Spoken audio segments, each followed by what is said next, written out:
All right, folks, today is Thursday, March 7th, 2019. Coming up on Roland Martin Unfiltered, R. Kelly still sitting his ass in jail, but his living girlfriends, they talked to Gayle King of CBS News. We'll play you a portion of that interview. Rare justice. The former cop who killed a black man, Cory Jones, in Florida, convicted of manslaughter and attempted murder. We'll talk to the attorney for the family of Cory Jones, Ben Crump, live. Congressman Elijah Cummings' Oversight Committee investigates voter suppression in Georgia. Also, Senator Cory Booker introduced a sweeping new criminal justice reform act that will reduce sentences, eliminate the disparity between crack and powder cocaine sentences, and let all formerly incarcerated people vote nationwide. Also legalizes marijuana. What do we call this? The Second Step Act? And the resolution condemning all bigotry, but not just anti-Semitism, passes the House, but some Democrats still are not happy. And Trump's new campaign message is, I will protect you. Y'all know he's talking to white folks. And also, Jesse Waters, you know that lightweight on Fox News? How is it he can't tell the difference between two black women who are television anchors? And big hat, no cattle, Sheriff David Clark, no longer welcome on Fox News. Don't have a job at the pro-Trump super PAC. Yo, what's up, Mr. Fake Metals? What you gonna do now? And also, I'll tell you about this shirt I'm wearing for St. Jude. It's time to bring the funk on Roland Martin Unfiltered. Let's go. He's got it. Whatever the miss, he's on it.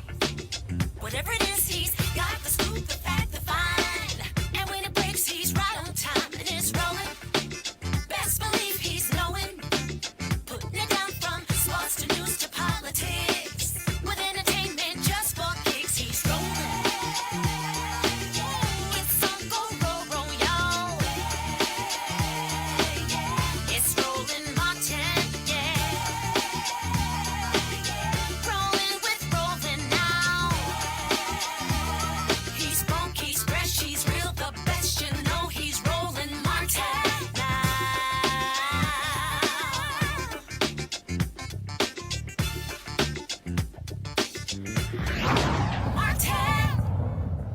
All right, folks, R. Kelly is still in jail in Chicago. He has not yet paid off the remaining child support he owes, about $100,000. This morning, Gayle King of CBS News aired her interview with two of the women.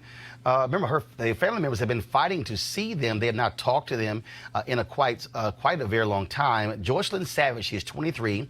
Asriel Clary, she's 21. Both of them live with R. Kelly. Of course, he is 52 years old now. Their families have been saying that they have been held against their will, that they are sex slaves to R. Kelly, but the two of them defended R. Kelly and attacked their parents. This clip courtesy of CBS News. This is the first time hearing, to be honest with you, that your parents are trying to get money from R. Kelly. Okay. Because your father told a very different story to me last night. Yeah, he's the manipulative. He's very manipulative, so he's the one you need to watch out for. But my dad and my mom, they started to send threats to both me and him. They said, oh, I'll put all your naked pictures all over the world. I'm going to ruin you. I'm going to ruin him. If he doesn't send $20,000 to this bank account by Monday, oh, I'm going to put everything out there and then $10,000 after that. You're trying to solicit me like I'm some hoe. I'm not. I'm your child. Exactly. Yeah, you sound very angry with your parents. You sound very angry and very pained. Tell me, Asriel, why you're crying. Tell me. I'm crying because you guys don't know the truth. You guys are believing some facade that our parents are saying. This is all lies for money. And if you can't see that, you're ignorant and you're stupid as because you want to be. All because that's the world we live in. Negativity sells. Gossip is what sells. Rumors are what sells. But Joycelyn and Asriel, this is more than gossip. This is more than just rumors. These are decades of allegations against Robert Kelly. We're not here to talk about decades. We're here to talk about what our parents are doing right now. Right. And what they're doing right now is all for money. Right. Neither one of you want to sing. What do you want to do in terms of a job or career? Are you happy just doing what you're doing? Honestly, I'm happy doing what I'm doing. I haven't figured out what I want to do with my life, but I know when that time comes, we know Rob is going to support us regardless. Right. Most definitely. He's our full support, and with his full support, and all we need is each other. So what are y'all doing? Gayle King reported that the parents denied Azriel Clary's allegations and that Kelly was in the room during the interview coughing very loudly to make his presence known. Our panel, Dr. Greg Carr, Chair, Department of Afro-American Studies at Howard University, Janice Mathis, Esquire, Executive Director, National Council of Negro Women, Robert Patillo, Esquire, Civil Rights Attorney. What the hell is Esquire? I'm just saying, what is that? It's a medieval title of nobility, somewhere slightly below knight and higher than just the average person. I just want to go ahead, just mess with y'all on that. It just means you got a bunch of student loans. Greg, can we call you? How about that? Greg, can we call you Esquire too? I don't even do that. I'm not the kind of doctor that can help you, jurist or PhD, so I don't even go into that. All right, y'all. So let's talk about this. First of all, again, R. Kelly's still in jail, can't pay his child support. Yes, they tried to pay about $60,000, still owe about $110,000. And his people say it's going to be a week before he gets out. But this story also is interesting. The fact that here you have these two women, and we saw the documentary Surviving R. Kelly, where the parents talked about how painful it's been for them. One of the parents talked about being in court last week and how literally standing right next to his daughter, she would not even look at him.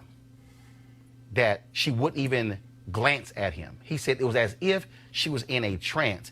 I don't care. You hear their allegations, which I need to see some proof saying the parents trying to get, but it has to be difficult if you are a parent and you can't even see your child. I don't care who you are. I mean, in the words of the sexual harasser in chief, the President of the United States, when you're a star, they let you do it. This is about celebrity. This is about And it's also fame. about unequal power. You got women who are not even half the age of R. Kelly. He's old enough to be their father. And he's wealthy, and he's rich, and he's influential in some circles. And so there's a vast inequity in their bargaining power. They can't see through what he's saying to them. They look at him as some kind of hero. And their parents, what do kids want to do always is rebel against their parents. The fact that their parents don't like him is enough for them to stay with him.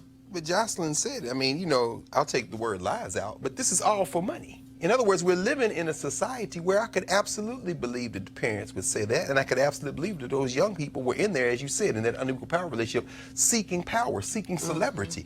My thing is, you know, R. Kelly is someone who is now become representative of a number of things. We got mental health issues in the black community, we got sexual abuse going on in the black community and violence, but it's in an ecosystem of celebrity when the President of the United States can be caught bragging about this kind of behavior on TV. And when he says about his own daughter that if she was of age, I would be dating her, we then turn into this spectacle day after day, this circus, and it becomes about black pathology. This is a circus. And the thing here, Patillo, for me is very simple. First of all, these women are of age. So frankly, the moment you become of age, you can do whatever the hell you want to do. The reality is R. Kelly is facing charges that he had sex with underage girls. Yeah. One of the people who they have based the charges on participated in the Surviving R. Kelly documentary, who went to his first trial to support him, and he slipped her his number at the trial. And then when he invited her to his house, she told him that she was 16 years old. That's still the issue. We can get caught up in, well, these two women, why they should be doing, why they shouldn't be doing it. The reality is, when a person is of age, and look, if it's different if it's human sex trafficking and stuff along those lines, you're being held against your will. That's right. The reality is, and I get psychologically everything, but How is it different than sex trafficking? no, because first of all, if it's sex trafficking and when somebody is literally got you handcuffed or a gun to your head, or they're actually, no. But see, here's the deal. I can't. They don't generally handcuff. Yeah, no, but here's the piece though. I can't judge somebody's mind. I can't judge that. There are people who can. No, I understand that. But what I'm saying is, if two adults are sitting in a room across from Gayle King, and the people are there, and somebody says, Help me lead this fool. Information to believe that the parents are seeking money. Do you have any information that these girls are saying? No. Here's the deal. I don't have information they're not saying. What I am saying is, what we do know is that he is facing charges that deal with having sex with underage girls. That's really the fundamental issue, and really why they're actually giving an interview. Yeah, absolutely. I think this is probably a very bad idea by their lawyer to allow either the Savage girl or the other young lady or Mr. Kelly to speak to the press. Anytime your client is speaking, he is making things worse for both you on a trial level and for any future defenses which may be available. But from a kind of a macro point of view, when a lot of this stuff was hitting, I was over in Japan, and looking at American news compared to overseas news, you realize why it's hard for us to advance in many political and social issues. Because while the American CNN was reporting about R. Kelly and Jussie Smollett and Robert Kraft, the foreign news was talking about nuclear missiles flying over the Sea of Japan. It was talking about unrest in Venezuela, where you had people being shot on the border because of humanitarian aid. It was talking about unrest in Haiti. Oh, well, we are a celebrity-driven culture, which is why a reality show host is sitting in the Oval Office. Come on, brother. But I think in this particular situation, I don't follow celebrity culture that much, but getting beyond these interpersonal relationships between adults, let the judicial process work itself out. Allow Mr. Kelly to present his defense. If he's convicted, send him to jail. If not, then allow him to move on with his life. But we have bigger issues. But hold on. But to Janice's point, we do have to deal with the reality that because it is swept under the rug, the issue of human sex trafficking, the issue of grown men sleeping with underage girls is a fundamental issue, because I can take this and go, okay, move it aside, Catholic Church. Come on, brother. I can take Catholic Church and go to the Houston Chronicle expose of the Southern Baptist Convention, literally ignoring 700 or so preachers and ministers who sexually abuse people. I can go to Hollywood. That's right. You have Bryan Singer, who is losing movies because the allegations of him having sex with underage boys. And so, look, the Daily Beast just reported in open court where billionaire Jeffrey Epstein and attorney Alan Dershowitz were having sex with underage girls. And so we can take R. Kelly away, but we're still dealing with a problem, Janice, in American culture. Absolutely. We have commoditized sexual behavior. That's right. And we have glorified the pursuit of wealth by any means necessary. That's right. And if that's one thing that Mr. Trump represents, is that there's nothing that we won't do for money. That's right. 30 years ago, I spent a semester or two overseas studying, and the one thing I learned is that the world thought then, in the 70s, that Americans would sell their grandmama for enough money. No question. That our values are corrupted to that extent. Right. And it's only gotten worse in the sort of hyper media where you got 24/7 TV and you got to fill it up with something. And when you talk about, again, the issues that rarely get covered, I mean, I doubt very seriously you have these mainstream news shows talk about our next story, and that is the young man who was leaving choir rehearsal. Car breaks down, side of the road. After 2 o'clock in the morning, cop comes up, unmarked van. He ends up dead. That former cop, Palm Beach Gardens police officer, Numan Raja, found guilty today of attempted murder and manslaughter in the death of Cory Jones. As I said, Jones was in he was in a disabled car. He was waiting for roadside assistance. Raja rolls up, quick argument, fires, kills Jones. Joining us right now is Ben Crump. He is the family attorney for Cory Jones' family. Ben, describe for us the feeling of Cory Jones' family when they heard the jury say guilty. You know, Roland, it has been over 3 years since they have been fighting for justice. You know, we were on your show, and oftentimes things get swept under the rug. But his family, such a good family, such good character, they were relieved. They thanked God. They left the courtroom, and his entire family went to the cemetery, and they visited with Cory at the graveyard. It was deep. And then we had a press conference, Roland, and we came after we were at the courthouse with all the media there. And his sister, who is practically 9 months pregnant, she's expected to have the baby now at any moment. She was asked, what is she planning on doing? And she said, having her boy child and telling him about who her Uncle Cory Jones was. And then she broke into song singing Victory Is Mine. And the whole family joined in, and it was a powerful moment because they are a deeply Christian family. Anquan Bolden, who played in the NFL, and Cory's brother, CJ, played in the NFL for 7 years. And so when you talk about Colin Kaepernick and what we take a knee for, nothing was more emblematic than that today. 3 years they've been fighting. So thank you, Roland, for being on the story when a lot of people forgot about it, and now everybody is trying to talk about it again. But we got to keep our stories alive because Cory was the best that we had to offer. Well, and that's the point, Ben. I mean, the reality is we can go a number of cases. We could talk about when those black women were raped by the cop in Holtzclaw in Oklahoma City. Frankly, look, mainstream media, they ignored it, didn't cover the trial. We kept covering it every single day. This is also why I keep telling people why they got to help us keep this show, Roland Martin Unfiltered, on the air, because there's no other show in America that daily that is talking about black folks, talking to black people and our issues. And when you talk about this trial here, I mean, it was just undeniable. First of all, we're going to play right now, folks. This is the cops debriefing Numan Raja after he killed Cory Jones. I thought it was a disabled vehicle on the side of the road or an abandoned vehicle.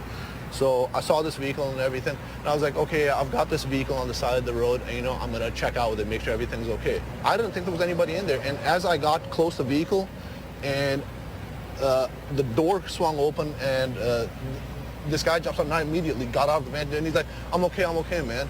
And at which point I said, hey, man, police, can I help you? And second I said police, he jumped back, and I clearly remember him drawing and pointing a gun at me. I saw that silver muzzle, and he had, I can swear on this, he had a Laser Max laser and the guide rod in the gun, and I saw that red light of that Laser Max flashing at me, and I immediately just shouted, drop the gun, and sorry. It's like, take a deep breath. I remember pulling the trigger, I think 2 to 3 times. Now, then, of course, Ben Crump, we're about to play this second video. They're going to have you comment. Folks, this is the audio of Cory Jones on the phone with roadside assistance proving everything you just heard was a damn lie. Is there any buildings, landmarks, anything like that that I could use to pinpoint your address?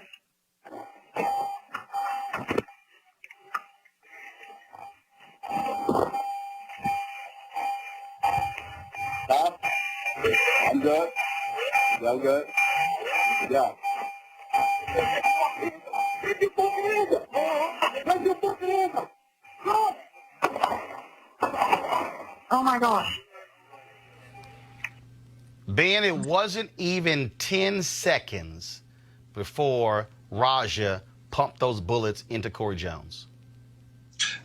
Roland, and first of all, I know you have one of my sheroes there, Janice Mathis. I want to show some respect because she's a great lawyer as well. But I want to say this. Can you imagine, now that the truth has come out today and we achieved this historic victory, the first time a police officer has been convicted of killing a black person in the state of Florida in at least 34 years. And so this is not only a victory over police brutality, but it's also a victory over stand your ground, because he had the audacity to say that he was standing his ground. And can you imagine if we did not have that tow truck company recording? He would have got away with murder. This young man with no criminal history was a prince of a man from everybody's description. But it makes me wonder, Roland Martin, how many other black men have been killed in America by police officers, and they lied and got away with murder because there was no audio recording or no video recording of it. Right. And absolutely, of course, then, we all thought after Rodney King, video is going to make the difference. But the reality is we have seen numerous cases where we have video. You just had, of course, the Department of Justice refuse to file civil rights charges against the woman who killed Terrence Crutcher. We had the video of him with his hands up, with him walking slowly, and no other cop firing their gun except her.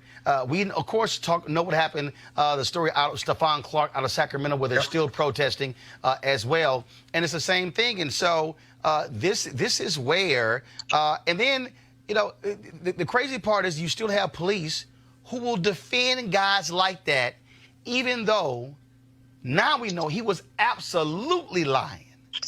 Absolutely. And Roland, not only was it a lie, you do know at the end of the recording for your audience that when he called 911 on his cell phone because he left his police vest identifying himself as a police in the car, as well as his police-issued service revolver, he shot him with his private gun, and he called on his private cell phone, the 911 call, and tried to cover it up, saying, I got a shots fired. I'm chasing somebody, and he shoots 3 more shots. But the FBI reenactment proved that he had already shot Cory Jones, and Cory Jones was on the ground dying when he made that call to try to conspire to cover up this lie. And it's just one of those situations where today, if the Instagram feed has over 1 million views on it. If you look at Cory Jones' family, I mean, such a good family. And it goes for the notion, Roland Martin, that any of us are targets. Mm-hmm. They like to say they got to be thugs or nefarious. That don't happen to good people. Man, Roland, Cory Jones, his softball team, little black girls and white girls were at the courthouse today, who he had helped coach softball. The children he had volunteered to learn how to beat the drums today were at the courthouse. And so when we're singing "Victory is Mine, Satan get thee behind," that is who Cory Jones was. He was a good young man brought up in a Christian church. Yep. And he was the best of us, but this guy shot and killed him for no other reason, I believe, than he was black. Ben Crump, we appreciate it. Thanks a bunch. Thanks, Roland. Real quick here, go to our panel. First of all, thank goodness this jury returned a guilty verdict. It is rare to have a former cop found guilty of killing, not just anybody, but definitely killing somebody black. It's true, Roland, but I worry about this, though, brother. How our expectations have become diminished. Yep. This is not belittle this is great, but this is not justice. This brother would be alive if there was justice. Yep. Justice would be if somebody roll up on you like that, you drop them, you blow their brains out if you have to, and you'll stand your ground. There's no justice for us. You can't bring this man back to life. Betty, what's her name? Betty Shelby is working 30 miles outside of Tulsa at another place. Teaching cops. Absolutely. After the cold-blooded murder of Terrence Crutcher, and the Justice Department decided 4 or 5 days ago not to bring her up on civil rights justice. There is no justice for black women and men in this country. And this victory notwithstanding. Let's understand the importance that in this 2020 election that we as a community have to place on reforming our criminal justice system and reforming the way that we treat these cops. We have to update the civil rights laws that have been on the books since the 1960s so that they are more effective, because right now they might as well not be on the books. If someone like Betty Shelby doesn't get charged with a civil rights violation, if George Zimmerman doesn't get charged with a civil rights violation, then just take the law off the books. First of all, we have no resolution, Janice, on the cop who killed Eric Garner. Wow. That's correct. And I think this year's the 5th anniversary of his death. It is. When you talk about amending and correcting the criminal justice system, the civil justice system, you really got to look at the presumptions that are built into the law. The law is bent in favor of police use of force. That's right. The presumption is the king can do no wrong, sovereign immunity. It is most difficult. Robert and I sued the state of Georgia over Stand Your Ground when it was first, it was been a dozen years ago, Yeah. almost that long. You talking about fundamental change to the way the law is structured and the suppositions that are built into it before you're going to get meaningful change.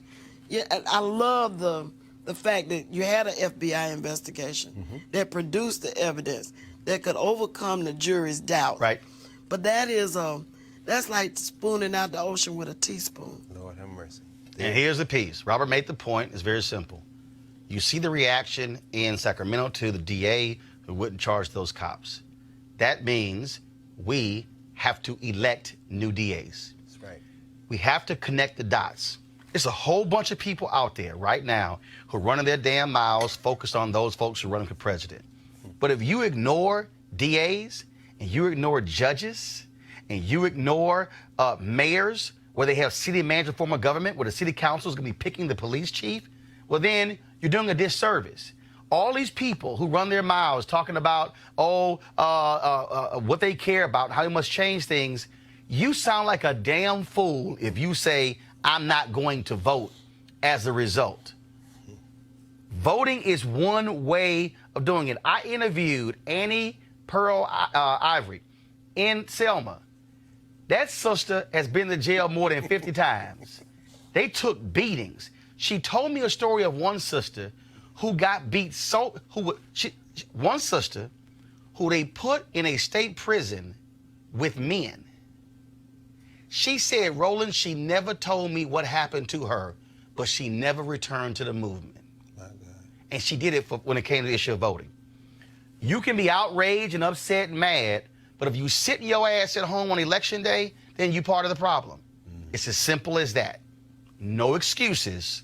And so you'll be able to get justice for Corey Jones and then Stephon Clark and so many others if we throw out these people and you elect folks like Krasner in Philadelphia and Wesley Bell in St. Louis and Marilyn Mosby here in Baltimore County, Aramis Ayala, who's there in Florida. That's how we're able to do it. We're going to a break right now. We'll be back on Roland Martin Unfiltered in just a moment. Hey fam, I want you to like, share, and subscribe to our YouTube channel, youtube.com/Roland S. Martin. And don't forget to turn on your notifications. All right, folks, of course, we are in March, moving towards the summer season. Many of you, of course, would love to get yourself in shape for a beach season or when it's time for you to travel and have a little fun. One of the ways you can get your body right is trying the D-Herbs Full Body Cleanse. That's right. If you want to remove processed food and toxic food, lose weight, and improve your overall well-being, getting you more energy, this is one way to do it. The folks at D-Herbs, a Black-owned company, they've got more than 27 different cleanses that you can try. Some 3 days, some lasting 20 days. And so you can pick which one suits your taste. Now, if you want to do that, this is what you should do. Go to dherbs.com, dherbs.com, to try one of their full body cleanses to help you get rid of that toxic buildup that's in your body. Again, dherbs.com, or you can call 1-866-4-DHERBS, 1-866-4-DHERBS. Use the promo code Roland when you go to check out. So again, the promo code is Roland. It is all about, folks, us trying to get ourselves healthy and well. This is one way for you to do it. I've tried their cleanse 3 different occasions, and so had no issues, no problems whatsoever. The last time, lost 18 pounds, and it's a matter of changing your mindset when it comes to the issue of food. So again, go to dherbs.com or call 1-866-4-DHERBS, 1-866-4-DHERBS, and we thank the folks at D-Herbs, A.D. Dolphin, for being a partner with Roland Martin Unfiltered. Hey fam, want to check out Roland Martin Unfiltered, the blackest show on all of digital, cable, and broadcast. Check out our audio podcast. There's only one daily digital show out here that keeps it black and keep it real. That's Roland Martin Unfiltered. Press play.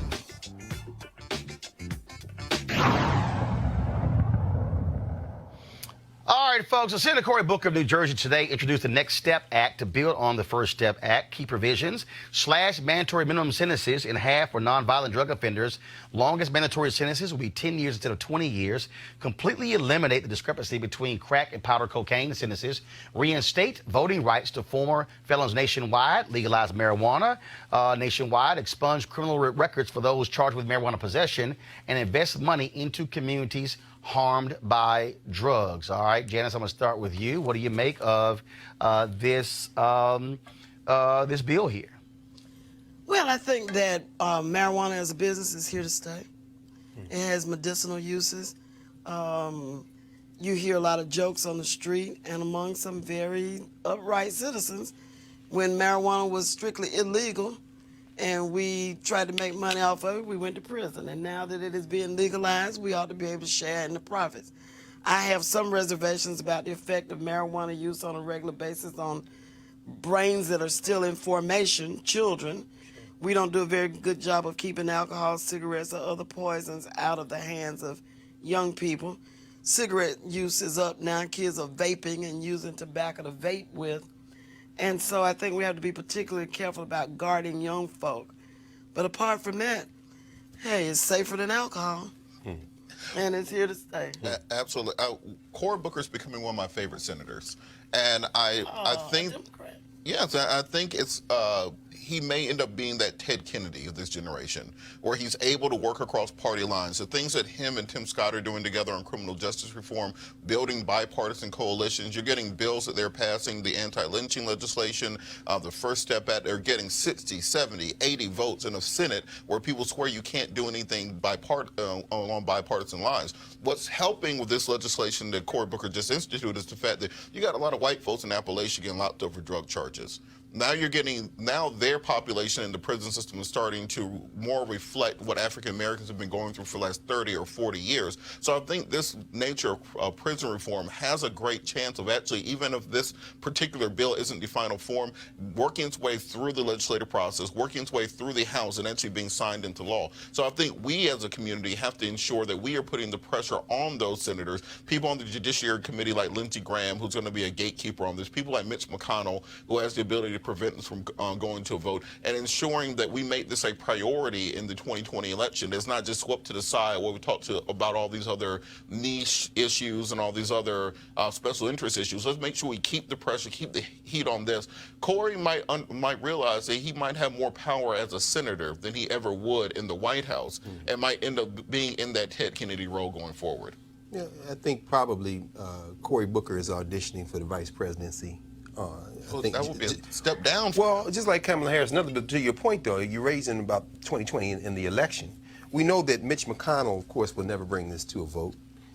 This becomes an exercise in public relations in some ways, sadly, I think, in part because yesterday's Politico headline showed that Mitch McConnell is worried about perhaps replacing as much as 20% of the federal bench in the first 2 years of the Trump presidency. So he's got his agenda. But the reason I say that about Booker is because, and I think you're right, he may emerge as that voice. And if we were smart, he certainly might stay in that senator seat. But like Ted Kennedy, he's got his eye on the White House. And I don't know that he has any hope of winning the presidency, but I think he, Kamala Harris, and several others, in addition to trying to grasp that #1 spot, are really auditioning for the vice presidency. And finally, if they can pull enough votes out in the general election to flip the United States Senate, then this legislation can be advanced, and they'll be in the White House when that bill comes over for a president to sign. But I think you can't, don't doubt that Mitch McConnell will bring this to a vote, because if you look at the demographics in Kentucky right now. We didn't care about those people. Well, if you look at the demographics in Kentucky, his own constituents. No, I know. That's logic, though, brother. We're talking about white supremacy. That's two different things. Getting locked up. The reason the First Step Act had more legs under Trump than Obama was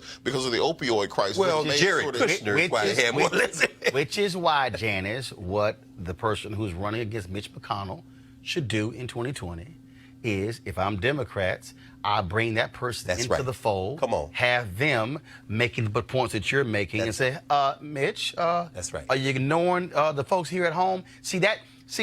One of the issues, Janice, that I've always had with how Democrats approach this is they won't go that granular.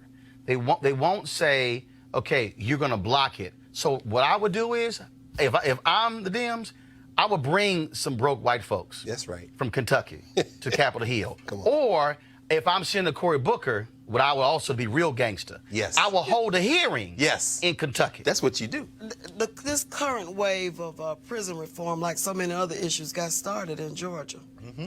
And it got started not because there was any sympathy for black defendants or injustice in the black community, but they would spend $1 billion a year keeping folk locked up, and it just got to be too expensive. Right. That kind of practicality is what seems to move politicians. Like, I think the whole swath. You go from Virginia all the way down to Texas, and you see the poorest people, the least well-educated, the least affluent white folk with no teeth, living in trailers. Come on. Depending on race bait, as Jesse Jackson would say, Exactly. to make themselves feel superior. It is a scandal and a shame. What's the boy that was Attorney General? Which day? Jeff Sessions. Sessions. Yeah. Sessions represents some of the poorest people in this country. Sure. Right. Didn't care. And oblivious to it. But again, but this is, to me, how you do it. And I know somebody sitting here watching saying, oh, there we go again, because, you know, if you highlight white folks, stuff get changed. It's called America. Okay? And again, at the end of the day... Well, that's what Bobby Kennedy did in Appalachia. And Jesse Jackson. That's how we got food stamps. And Jesse Jackson. Go ask Ron Walters. If Ron Walters were here, he'd be saying exactly what you're saying. Right. I mean, so again, so how you able, if you want to be able to have that impact, my deal is you bring some of the poorest, brokest white folks and have them telling their sob stories of their families being sent to jail for 40 years for meth, and then say, Senator, are you going to vote against this bill? Come on. Use them. And also, let's not forget, part of the reason that we have a very different response to the current drug epidemic than to when our communities were part of the drug epidemic was because our drugs came from somewhere else. Cocaine came from South America. Opium came from India and Pakistan, and there. You can make meth out of stuff you find at the pharmacy. You can take Drano and some Sudafed, cold medicine, and because you can't regulate that, you can't say that, well, we're going to stop Sudafed from coming into the country. That means you have to deal with the social justice and the criminal justice ramifications of it. That's right. And that's why you Opioids are prescribed. Exactly. And so that's why we actually have a chance to make movement on this, because these people in Kentucky, Chuck Grassley's now affected by this. Mitch McConnell's affected by this. Lindsey Graham, they're affected by this, so they have to they can't just give it lip service. There you go. Now the white folks have fallen out. Now they are concerned. Okay, so guess what? That's where you use those same fallen out white folks to advance legislation as also is going to impact black folks. I got to ask y'all about this here, of course. Today, Democrats finally approved this resolution in the United States House dealing with the issue of condemning anti-Semitism. It's been drama all week because there's a lot of pushback among African Americans and the folks in the CBC, House freshmen as well, because they want to initially target Congresswoman Ilhan Omar because of her criticism of Israel. Well, then Democrats said, no, y'all better go ahead and expand that sucker. And so let me read for you the resolution. The resolution says, condemning anti-Semitism as hateful expressions of intolerance that are contradictory to the values and aspirations that define the people of the United States, and condemning anti-Muslim discrimination and bigotry against minorities as hateful expressions of intolerance that are contrary to the values and aspirations of the United States. That's one long-ass sentence. Congressman Cedric Richmond, he spoke in favor of this resolution.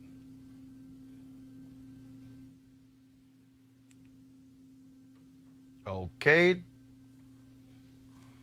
All right, folks. Now, the resolution did not name Ilhan Omar, but it did cite the dual loyalty anti-Semitic trope, now which condemns all forms of bigotry. Now, again, passed the House today. All Dems voted for it. 26 Republicans voted against. And, of course, Steve King, the white supremacist, who is still in the House, he voted present. Janice, this thing was drama here because you had Democrats who are Jewish who said it needed to be passed. You had some Democrats who are also Jewish who were saying, I didn't see what she said as being anti-Semitic. We discussed this in depth a couple of days ago, that really what we're dealing with here is that any time there's any criticism of Israel, somebody is slapped down as saying, you're being anti-Semitic, when her point really was, I have to have loyalty to this country and not a foreign country. What do you make of the drama here with Democrats and what they had to deal with to actually get this passed? I think it's time to coin a new phrase. not anti-Semitic, but anti-Palestinian. Right. All of this drama about anti-Semitism, and I'm not saying that anti-Semitism is not real. And it is real. It should not be condemned. But I'm saying the real issue is, when are the Palestinians going to get a homeland? When are we going to stop arming Israel to suppress people who look, frankly, like we do? That has been an abiding.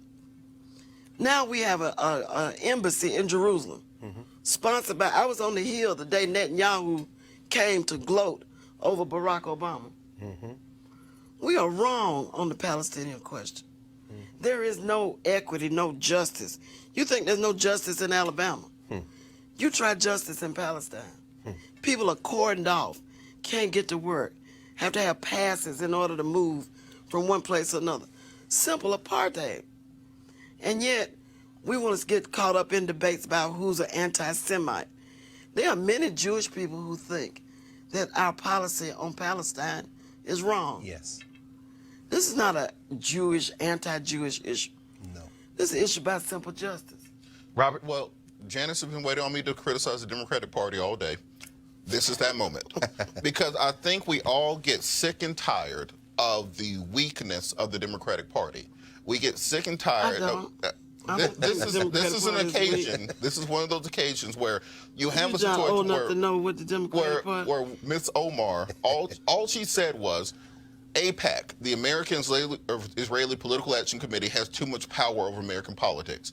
When Barack Obama leaves office, he sends money to Israel. When Donald Trump gets in office, he sends money to Israel. We have politicians who have more of an allegiance and pledge more to AIPAC, not to Israel, not to the Jewish community, to AIPAC than any other group in America. And we have to at least speak on that, monitor that, and determine why we're sending billions of dollars to Israel every year when they were just charged by the United Nations for committing war crimes for targeting and sniping children at the wall. We have to talk about the fact we're sending Israel billions of dollars while Netanyahu is currently under indictment for bribery and corruption. We have to talk about the tens of billions of dollars we send Israel while they are deporting African Jews from Israel right now. While they have forced sterilization programs against Africans in Israel right now. And the fact you can't talk about that without being labeled an anti-Semite is the reason I think this resolution is weak. When they say this is contrary to American values, this is exactly American values. This is what America was built on, this idea of having apartheid in a nation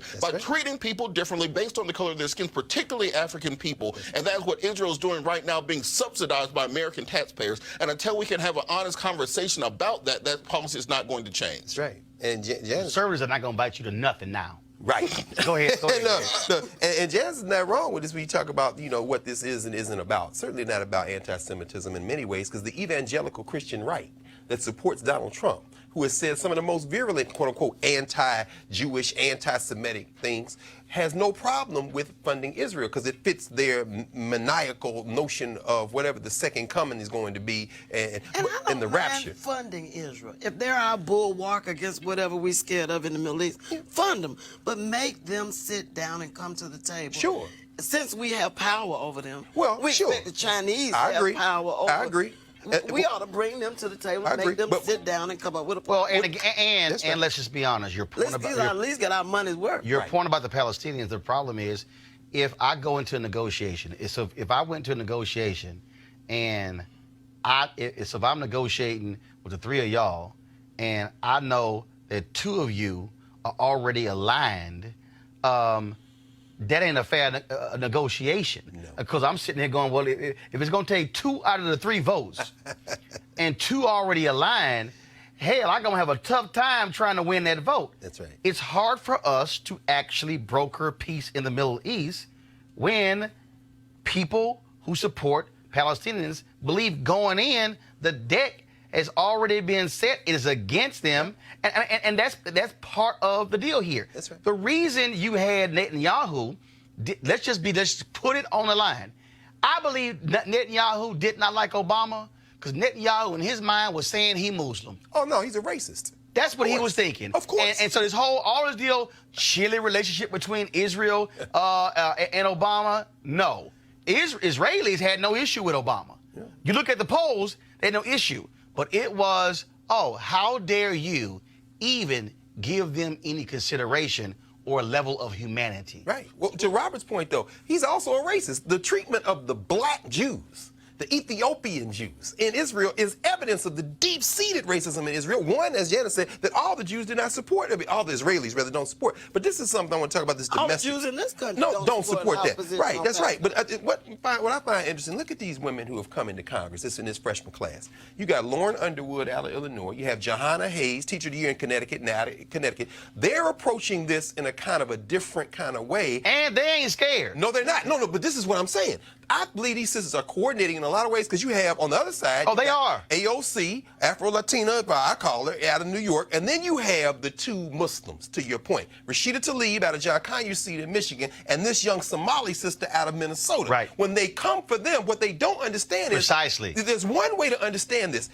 This resolution today could be read as a victory. Before those sisters came into Congress with this new wave, they wouldn't even brought this conversation up. They have moved the needle. And what happened was the Dems thought we were going to move on this. Right. Because the Democrats' deal is, okay, let's take this criticism away from the Republicans. We're going to move on. They were like, oh, no, hold up. Because this is also where, for the folks who are critical, the power of the Congressional Black Caucus. No question. By having 55 members, the largest caucus, you can't do jack without the CBC. And when Nancy Pelosi put this in, according to Politico, Johanna Hayes stood up and said, I'm not voting on something I haven't even read. That's right. Then they had to deal with the other CBC members and Ayanna Pressley from Massachusetts. Yes. And all of a sudden, it was so much hell in the room from black folks, Nancy Hale actually walked out of the room. But again, though. And think about what Nancy's problem is.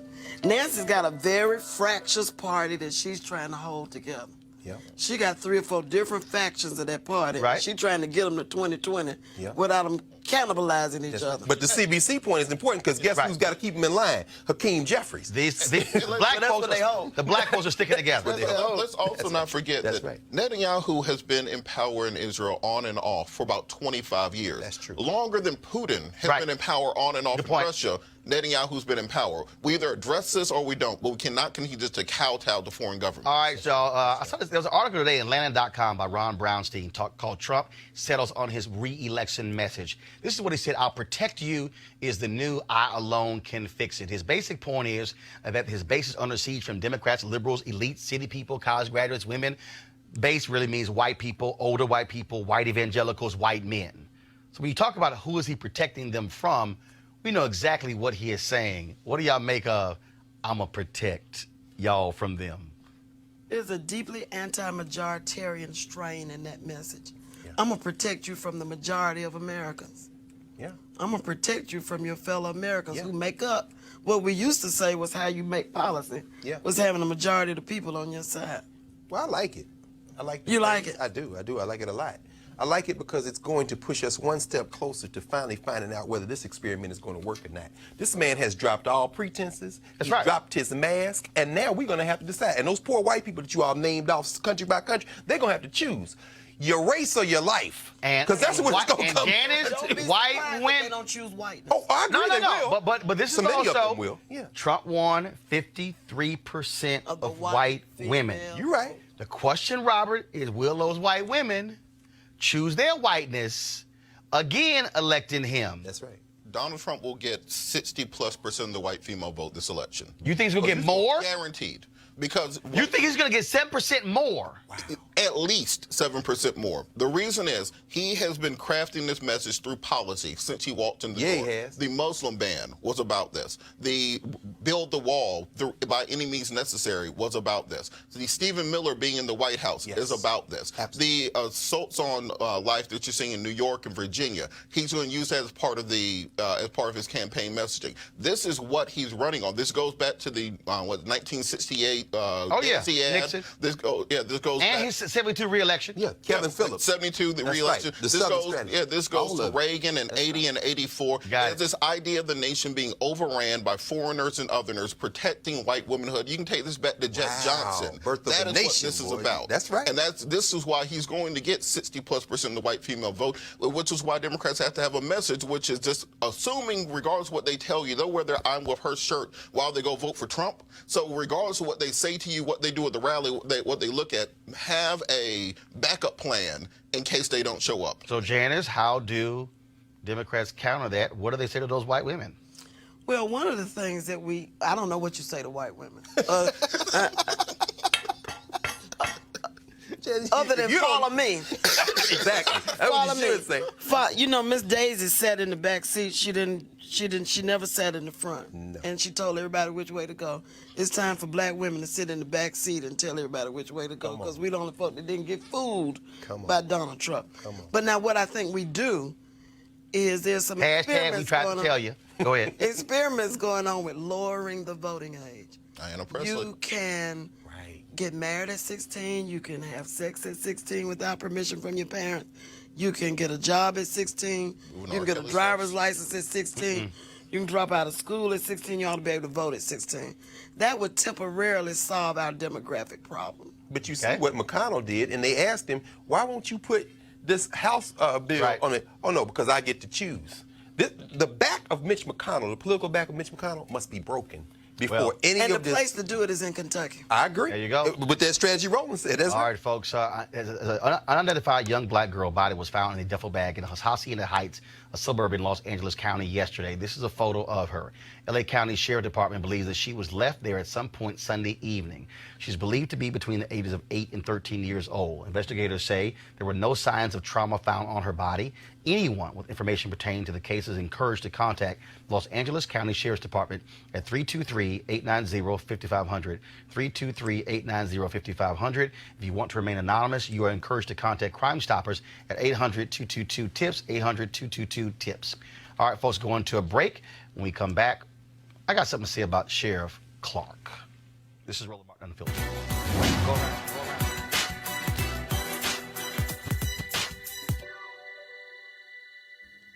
Love is like a virus. It can happen to anybody at any time. Novelist and poet Maya Angelou.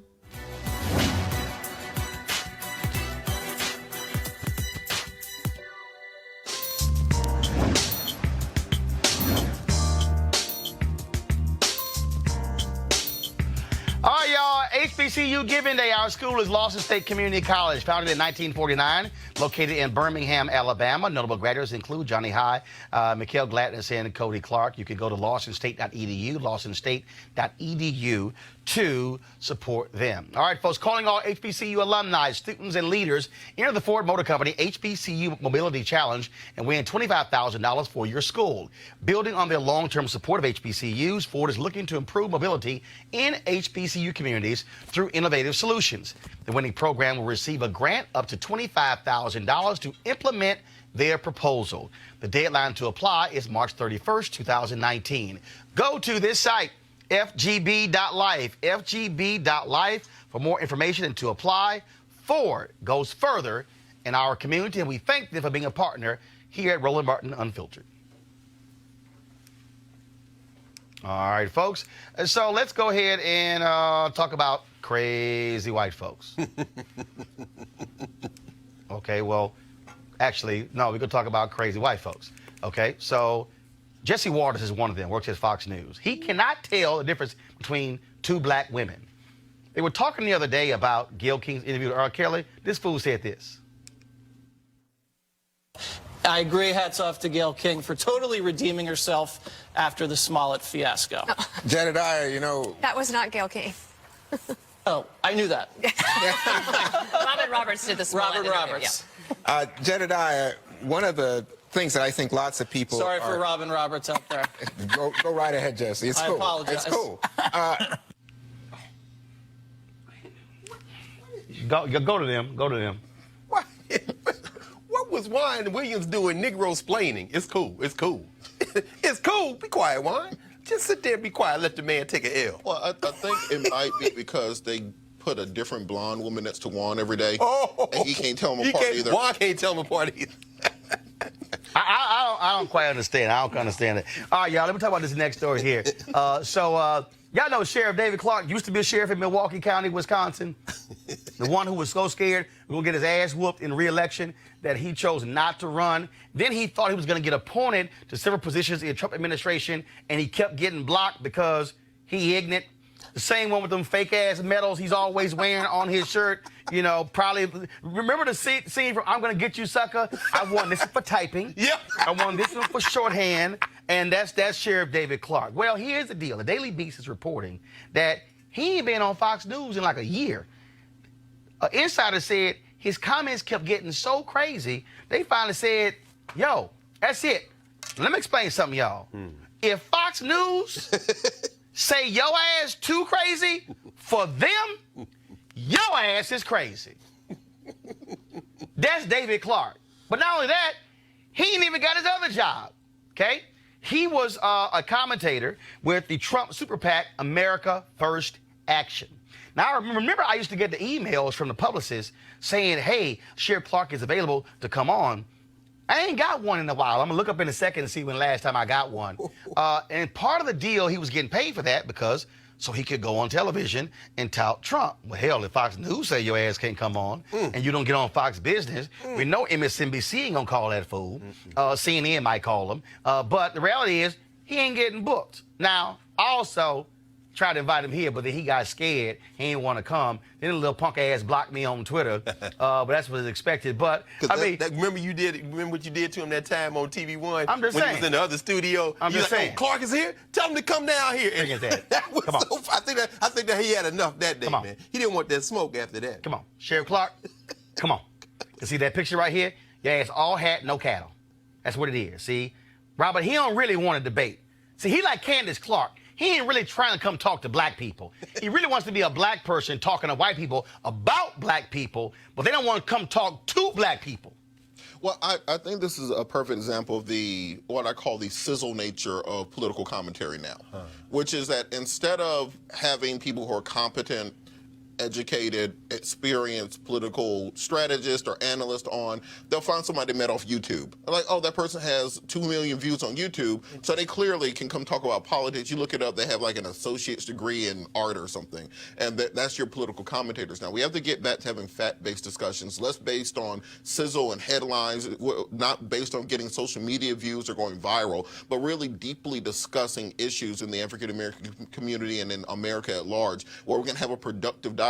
Because, like I said, when you're looking at American news from overseas, we look like this is a nation in decline that's about to collapse any day. Like and real simple, get things better. And Greg, for me, real simple. And I keep saying that I ain't afraid to debate nobody. Nobody. But there's nothing worse to me than these crazy Negroes who go on these shows who trash black people and they don't want to come talk to black people. So for like that little boy, C.J. Pearson, okay? White conservatives love him. So he tried to tweet me today. I said, oh, the little child is back. All these white folks tweet me, oh, you got mad. He like, you got fired from CNN. Lied, didn't get fired from CNN, little boy lying. But this is the joke. Oh, they loved him because he was conservative. He was supporting Ted Cruz in the election. Then a few weeks later, he renounced his conservatism. Then 2 weeks later, he's supporting Bernie Sanders. Then he's supporting Trump. And they're like, oh, you ain't gonna debate him. First of all, I ain't gonna debate no little child. Right. Grown folks don't talk to children. That's the point. But here's the other deal. Yes, sir. If I do bring his little ass on and destroy him, they gonna say, you picking on a little child. That's right. You can't have it both ways. Look, man. Let me tell you something, C.J. Pearson. I'm gonna tell you what my mama and daddy told me, my grandparents told me. When your little ass want to start running your mouth and getting grown folks' business, when you come to grown folks' business, you're going to get treated like a grown-up. That's true. Now, when you get your ass whooped, don't start whining like you a kid, because my grandfather was like, look, you brought your ass in this conversation, you're going to treated like a doggone adult, which is why I know how to debate, because when I got in, I held my own, Greg. Of course. But don't come here like a little kid and then want to cry some tears, oh, I'm a kid. Shut your damn mouth until you get grown. That's right. Well, you understand the game, Roland. I mean, as Michael Joseph Jackson said in The Wiz, you can't win, you can't get even, and you can't get out of the game. Meaning what? I mean, Robert, your point was very important. Sizzle. Could it be as simple as Sheriff Clark is no longer has a sizzle, because Diamond and Silk, as you all took them apart last week at CPAC, they can put their coon show. Minstrel show. No question. No, coon not. Oh, I'm sorry. You're right. Coon is a bad word on the Roland Martin space. That's right. No racial minstrel slurs. Show. You're right. Minstrel show. You're absolutely right. The minstrel show. They can put their minstrel show. Y'all gonna get banned. No, I don't want to get banned, brother. That's right. I definitely don't want to get banned. Let me retract and say minstrel show. Absolutely right. In that context, though, to your point, Robert, They just don't. He doesn't have the sizzle anymore. There was That's a it. time when he could come and flex his muscles. But Don't mean nothing. Final comment before I go to my last thing. But on the CJ point, I think this is important to have young people involved in the political system. So let's put together a panel discussion with him and other people his age where they can discuss political issues going forward. Right. And maybe somebody can become enlightened by it. They can talk to each other. My point is, when you come on this show, Yes. this is grown-ass people show. That's what this is. This ain't for children. I've had children on talking about children's stuff. Yeah. But what I'm saying is so, because when he goes sideways, I'm going to jack him. Then they're going to be crying, you beating up on a kid. So, CJ, when your ass turn 18, then you can bring it. All right, y'all. I'm proud to wear this shirt right now. Hashtag this shirt saves lives. And it supports kids fighting cancer for St. Jude. My wife and I are 2 national ambassadors for St. Jude. And so we fully support them in what they do. And so they sent me this shirt. And Alicia, let me tell y'all something right now. So Alicia, I want to get this right. Because Alicia sent me this text. Alicia Matthews with St. Jude been bugging the hell out of me all week to take a photo with this shirt. I said, look, I'm going to wear the doggone shirt on the air. You'll get for the whole hour. Everybody going to see it. It's going to be on clips and everything like that. And so, again, we want y'all to join me in the movement and get your shirt as well. This shirt, saveslives.org. Right here. This shirt, saveslives.org. St. Jude, we're supporters of St. Jude because, again, every dollar that they raise goes to children who have cancer, and upwards of 40% of the kids who they treat with cancer are African American. St. Jude was the first hospital to come up with a cure for sickle cell anemia. It also was the first hospital in the South that actually admitted black folks as well. So they're located in Memphis. They do a great job. We've been huge supporters of them. Last year, we thank all of you. We had a matching program on Facebook when I played in their FedEx St. Jude Golf Classic. We raised more money than any other celebrity who was playing in the golf tournament. We exceeded $20,000. That was also matched by the folks at Facebook. And so, again, we want you all to support this as well. And so, again, the hashtag is This Shirt Saves Lives. So this is the shirt right here. So go to the website, thisshirtsaveslives.org. And so thank you to Alicia. I told you I was going to wear it. Here you go. And all the folks at St. Jude, and to all those parents of kids with cancer at St. Jude's, look, we're praying for you, and we appreciate this hospital. Folks, they pay every single dime. Those parents don't have to pay for anything. That's why St. Jude's raises about $800 million a year, because the parents and those kids pay nothing. It's all about them trying to save the lives of children. All right, folks, I want to thank Janice Mathis, Robert, and Greg Carr for being our panelists today. I want to thank all of you for watching as well. You heard what Ben Crump said at the top of the show, that we covered that Cory Jones case from the beginning, and the other cases as well. Folks, a lot of you are watching on YouTube and Facebook and Periscope, and we certainly appreciate that. We also want you to support this show. We have sponsors, but that's not enough for us to cover what we do. We're right now looking at traveling around the country this month in April and May, covering stories, doing town halls and things along those lines to bring you a perspective you're not going to see on the other cable networks and the broadcast networks. Matter of fact, the panelists you see on this show, you're not going to see on the other networks. Most of them limit us to black stuff. We talk about many issues, how it pertains to black folks. That's a difference. So I want you to go to RolandMartinUnfiltered.com, join our Bring the Funk fan club to participate. You can also look at all our previous interviews and one-on-one interviews and previous shows on our YouTube channel. We want you also to subscribe to it. We launched this show in September. We had 170,000 YouTube subscribers. 6 months later, folks, we have 280,000. Not that many shows out there that have had that kind of growth in 6 months. And so go to RolandMartinUnfiltered.com or join our Bring the Funk fan club. Every dollar, $5, 10, 50, 100, 500, 1,000. We have one donor who gave us 10,000. This is all about us telling our story unapologetically and us controlling the narrative. I'll see you guys tomorrow. Holla!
You want to support Roland Martin Unfiltered? Be sure to join our Bring the Funk fan club. Every dollar that you give to us supports our daily digital show. There's only one daily digital show out here that keeps it black and keep it real as Roland Martin Unfiltered. Support the Roland Martin Unfiltered daily digital show by going to RolandMartinUnfiltered.com. Our goal is to get 20,000 of our fans contributing $50 each for the whole year. You can make this possible. RolandMartinUnfiltered.com. You want to check out Roland Martin Unfiltered? YouTube.com/Roland S. Martin. And subscribe to our YouTube channel. There's only one daily digital show out here that keeps it black and keep it real. It's Roland Martin Unfiltered. See that name right there? Roland Martin Unfiltered. Like, share, and subscribe to our YouTube channel. That's YouTube.com/Roland S. Martin. And don't forget to turn on your notifications so when we go live, you'll know it. Hey fam, want to check out Roland Martin Unfiltered? The blackest show on all of digital, cable, and broadcast. Check out our audio podcast. There's only one daily digital show out here that keeps it black and keep it real. It's Roland Martin Unfiltered. Press play.